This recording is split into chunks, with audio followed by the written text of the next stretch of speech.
Bitcoin को सिर्फ wallet में होल्ड करना ही फ्यूचर है या उससे पैसिव इनकम भी जनरेट की जा सकती है?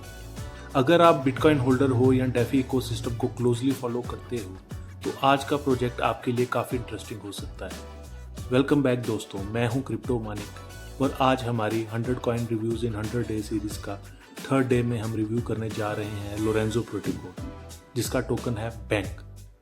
ये प्रोजेक्ट क्लेम करता है कि बिटकॉइन आइडल लिक्विडिटी को डेफी सिस्टम में लेकर आएगा और बिटकॉइन होल्डर्स को नए अर्निंग अपॉर्चुनिटीज देगा। लेकिन क्या ये बिटकॉइन इकोसिस्टम का नेक्स्ट बिग इंफ्रास्ट्रक्चर प्रोजेक्ट बन सकता है या सिर्फ एक और हाइप नैरेटिव है? आज हम कवर करेंगे project overview, user cases, strengths, risk, score card और एंड में होगा मेरा ऑनेस्ट वर्डिक्ट।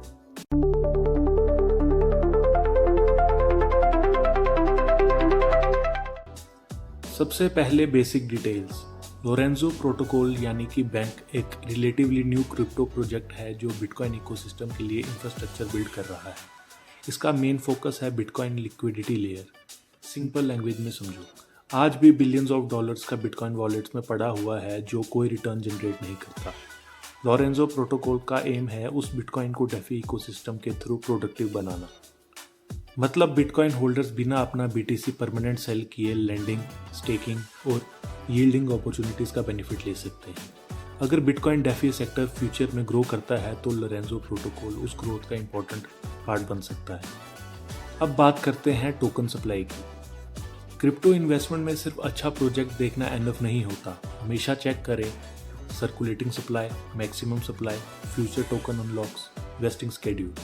अगर फ्यूचर में बहुत सारे टोकन अनलॉक होने वाले हैं तो सेलिंग प्रेशर भी बन सकता है।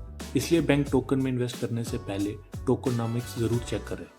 अब देखते हैं लोरेंजो प्रोटोकॉल यानी कि बैंक एक्चुअल में करता क्या है। सबसे पहला, बिटकॉइन लिक्विडिटी। ये बिटकॉइन को आइडल एसेट से प्रोडक्टिव एसेट बनाना चाहता है। दूसरा, डेफी लेंडिंग। यूजर्स बिटकॉइन को यूज करके लेंडिंग इकोसिस्टम का पार्ट बन सकते हैं। तीसरा, yield farming. Passive income generate करने की अपॉर्चुनिटी मिल सकती है। चौथा, स्टेकिंग। प्रोटोकॉल फ्यूचर में स्टेकिंग और रिवॉर्ड्स प्रोवाइड करता है। और सबसे इंपॉर्टेंट, बिटकॉइन और डेफी के बीच ब्रिज क्रिएट करना। अगर बिटकॉइन इकोसिस्टम फ्यूचर में एक्सपेंड होता है तो लोरेंजो प्रोटोकॉल का रोल काफ़ी इंपॉर्टेंट हो सकता है। अब देखते हैं प्रोजेक्ट की strengths. Number 1, strong bitcoin narrative. Bitcoin DeFi अभी रैपिडली ग्रो हो रहा है और लोरेंजो इस ट्रेंड को टारगेट करता है। Number 2, huge market opportunity. Bitcoin दुनिया का सबसे वैल्यूएबल क्रिप्टो एसेट है। अगर उसका सिर्फ छोटा सा परसेंटेज भी डेफी में एंटर करता है तो बिलियंस ऑफ डॉलर्स की लिक्विडिटी क्रिएट हो सकती है। Number 3, real utility. ये सिर्फ मेम कॉइन नहीं है, ये एक्चुअल फाइनेंशियल इंफ्रास्ट्रक्चर बिल्ड कर रहा है। Number 4, growing ecosystem. Bitcoin layer 2 और बिटकॉइन डेफी कंटिन्यूसली एक्सपेंड हो रहे हैं और लोरेंजो इसी सिस्टम का पार्ट है। और लास्ट, लॉन्ग टर्म पोटेंशियल। अगर टीम रोड मैप एग्जीक्यूट करती है और अडॉप्शन इंक्रीज होता है तो लोरेंजो फ्यूचर में इंपॉर्टेंट प्लेयर बन सकता है। अब बात करते हैं रिस्क की। सबसे पहला, प्रोजेक्ट अभी अर्ली स्टेज में है, एग्जीक्यूशन अभी प्रूव होना बाकी है। दूसरा, कंपटीशन। बिटकॉइन इकोसिस्टम में ऑलरेडी काफ़ी लिक्विडिटी प्रोटोकॉल्स एग्जिस्ट करते हैं, कंपटीशन ईजी नहीं होगा। तीसरा, स्मार्ट कॉन्ट्रैक्ट रिस्क। हर डेफी प्रोटोकॉल में हैकिंग और एक्सप्लॉइट का रिस्क रहता है। चौथा, एडॉप्शन रिस्क। टेक्नोलॉजी अच्छे होने का मतलब सक्सेस गारंटीड नहीं होता। यूजर्स और डेवलपर्स दोनों का सपोर्ट इक्वली इंपॉर्टेंट है। और last, crypto market volatility.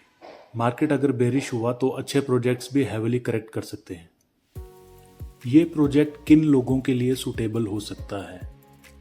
Bitcoin holders, DeFi users, yield farmers, long term investors और उन लोगों के लिए जो बिटकॉइन इकोसिस्टम के फ्यूचर पर बिलीव करते हैं। अगर आप सिर्फ शॉर्ट टर्म पंप ढूंढ रहे हो तो ये प्रोजेक्ट शायद आपके लिए नहीं है। मेरा की टेक अवे ये है, लोरेंजो प्रोटोकॉल एक इंटरेस्टिंग इंफ्रास्ट्रक्चर प्रोजेक्ट है जो बिटकॉइन को प्रोडक्टिव एसेट बनाने की डायरेक्शन में काम कर रहा है। अगर bitcoin DeFi narrative next bull run में स्ट्रांग होता है तो लोरेंजो भी उसी ट्रेंड का मेजर बेनिफिशियरी बन सकता है। लेकिन प्रोजेक्ट अभी अर्ली स्टेज में है, इसलिए पेशेंस और प्रॉपर रिसर्च करना ज़रूरी है। अब आता है सबसे important crypto Manik score card यानी कि CM स्कोर कार्ड। सबसे पहले यूटिलिटी, 4 आउट ऑफ 5। प्रोजेक्ट का real world use case strong है। बिटकॉइन लिक्विडिटी को डेफी से कनेक्ट करना फ्यूचर में बहुत इंपॉर्टेंट बन सकता है। Adoption 3.5 out of 5। प्रोजेक्ट अभी अर्ली स्टेज में है, एडॉप्शन ग्रो हो रही है लेकिन अभी बहुत कुछ प्रूव होना बाकी है। Tokenomics 3.5 star. देखने में डिसेंट लगती है लेकिन फ्यूचर टोकन अनलॉक्स और सर्कुलेटिंग सप्लाई को मॉनिटर करना बहुत इंपॉर्टेंट होगा। Security 4 star.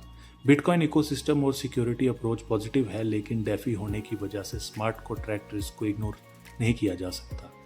Community 4 star. Community steadily grow कर रही है और बिटकॉइन डेफी नैरेटिव की वजह से इंटरेस्ट भी इंक्रीज हो रहा है। Overall score 3.8 out of 5 stars. मेरा final verdict watch list. Lorenzo Protocol के पास स्ट्रॉन्ग नैरेटिव है, रियल यूटिलिटी है और बिटकॉइन इकोसिस्टम का एक्सपोजर भी है। अगर एडॉप्शन और एग्जीक्यूशन सक्सेसफुल रहता है तो ये लॉन्ग टर्म में अच्छा परफॉर्म कर सकता है, लेकिन प्रोजेक्ट अभी अर्ली स्टेज में है। इसलिए फोमो में इन्वेस्ट करने के बजाय प्रॉपर रिसर्च करें और रिस्क मैनेजमेंट फॉलो करें। अगर आपको ये रिव्यू इन्फॉर्मेशन अच्छा लगा हो तो वीडियो को लाइक ज़रूर करें, कमेंट में बताएं क्या आप लोरेंजो प्रोटोकॉल पर बुलिश हो या बेरिश, और अगर आप डेली ऑनेस्ट क्रिप्टो रिव्यूज़ देखना चाहते हो तो चैनल को सब्सक्राइब करना मत भूलना। मैं हूं क्रिप्टो मानिक, मिलते हैं नेक्स्ट कॉइन रिव्यू में। Till then stay safe, stay invested and always do your own research.